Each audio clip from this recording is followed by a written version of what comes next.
Ассалаумағалейкум достар, қалайсыңдар? Сендермен бірге мен Дони. Мен бүгінгі видеома қош келдіңдер. Бүгінгі видеоның тақырыбын өздерің көріп тұрғандарыңдай достар, бүгінгі видеода мен дейтін кейс защитника ашқан болатынмын.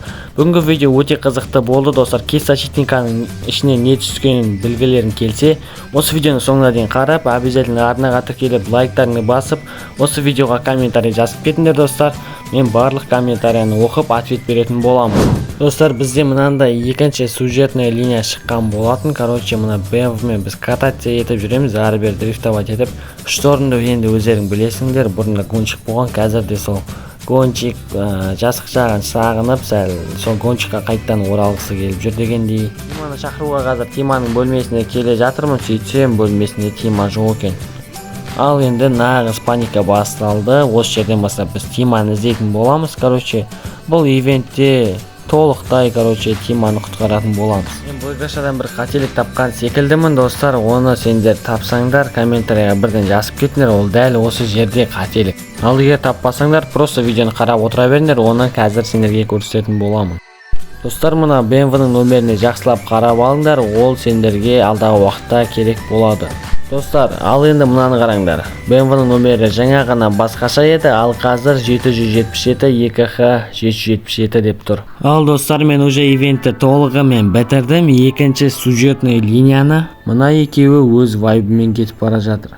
Роберт болса 25 жылға түрмеге кетті деп айта салсаң, ойнамайта мен келесі ивентке дейін отыратын шығар кетсе. Короче, маған осы ивентті бітіргенім үшін 50 000 рублей, 10 000 праздничных звезды и 2000 БП очко мен 6 XP берді достар. Қазір ревардтағы барлық наградаларды алып аламыз да, әрмен қарай кейс основателен ашатын боламыз достар. Және де бұның ішінен 7,5 мың бізге праздничных звезды берді. Және де возвращение иллюзии ойынын ойнайтын боламыз достар. Как всегда бізге осындай керек жоқ мусорканы берді. Негізі керегі бар енді, бірақ крафт істейтін кезде ғана. Мастер дрифта ойынында обязательно ойнайтын боламыз достар. Себебі бұны ойнау арқылы біз дейтін 2 кейс защитниканы ашатын боламыз. 23 000 очкомен бірінші орында тұрмын достар. Саняны білмеймін, каким-то образом 0 очкомен тұр. Мінекей достар, жаңағы мастер дрифтаны ойнаған сайын саған рейтинг береді. Ол рейтинг арқылы сен осылай жинап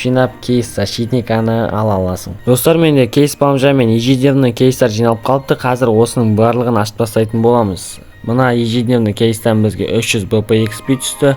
Ал екіншісінен бізге достар не түседі екен? Так, бізге дейтін достар 5 Black Coin түсті. Ну, нормально.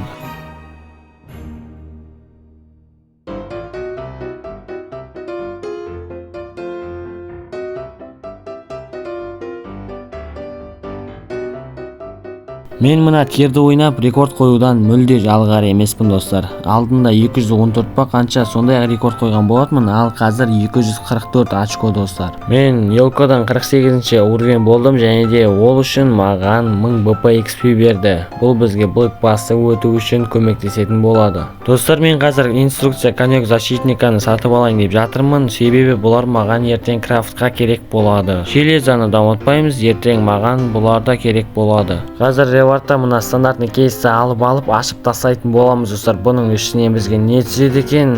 Ең бастысы қызығы сол достар, бізге 600 Black Coin түссе мүлде жақсы болар еді. Так, өтірік ырымын жасап қоямыз енді. Так, ішінен бізге, енді нормально 600 000 рублей түсті.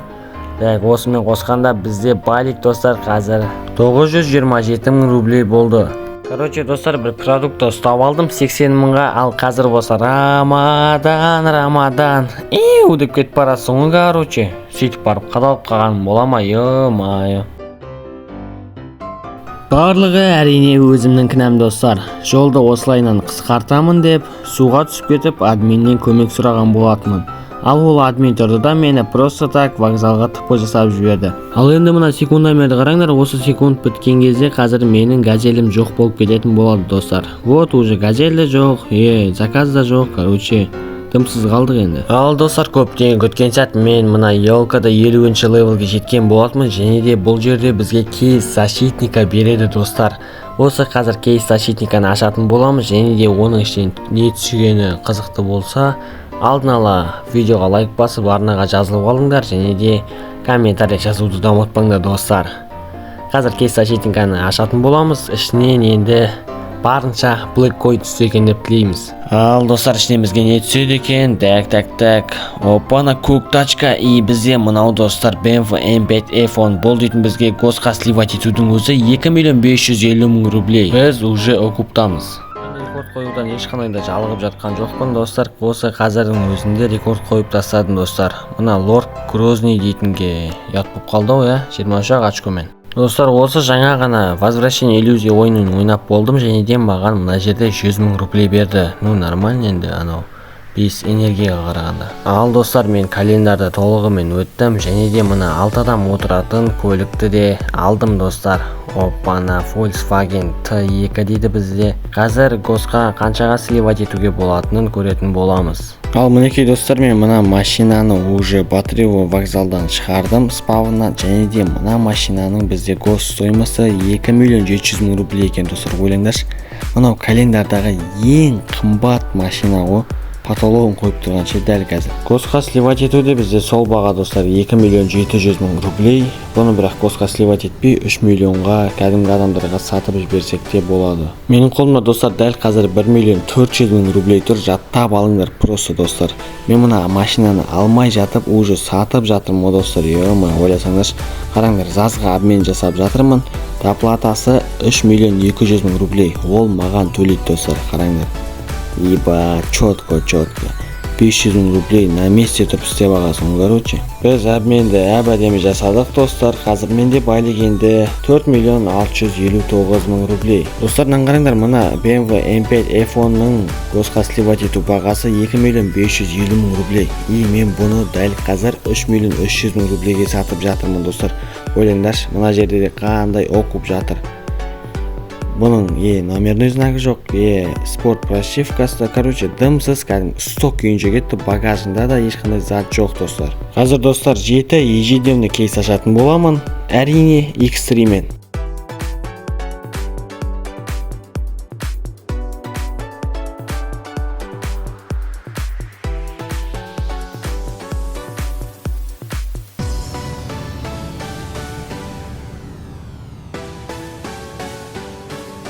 Все достар, кейстің барлығын ашып болдым. Ал енді мен қазір мына Black Pass'ың 60-шы уровеннен беретін тачканы мына Арзамас вокзалдан спавнан шығардым достар 4.500 рублейге. Мынаны госқа сливать ету бізде явно 1 миллионнан асып тұрады достар. Мынаны қараңдар, 800.000 рублей екен бізде. Қазір осыған біздер дейтін спорт прошивкасын қоятын боламыз достар. Сол кезде максимальнысы қанша болады, соның барлығын бірге көретін боламыз. Возвращение иллюзии ойынын ойнадым достар, және де бұдан бізге 2000 звезды берді. Бұл өте керемет. Тағы да ойнаған болатынмын, менде әлі билеттер бар, бұдан да бізге 1000 звезды берді достар. Бұл өте тамаша, уже бізге звезды беріп жатқаны, значит біз 55-ші уровенге жетіп особый кейс ашамыз деген сөз. Бірақ именно бұл видеода емес. Бәркелі достар, бүгін менің күнім десем қателеспейтін шығармын. Маған именно бүгін звездалар беріп жатыр, өте тамаша. Мен уже техцентрге келдім достар. Мына жерде бізде Nitro 10X 71.000 рублей, значит спорт прошивкасы да бізде 71.000 рублей тұрады. Дұрва достар, бізде 300.000 рублей тұрады екен, ал антирадар бізде 71.000 рублей. Ол да сол спорт прошивкасымен байланысты екен. Ал қазір біз дейтін максимальности мен скоростын тексеретін боламыз достар. Екеуі бір ғой разве? Максимальность, жоқ, бір емес. Короче, хуй знает.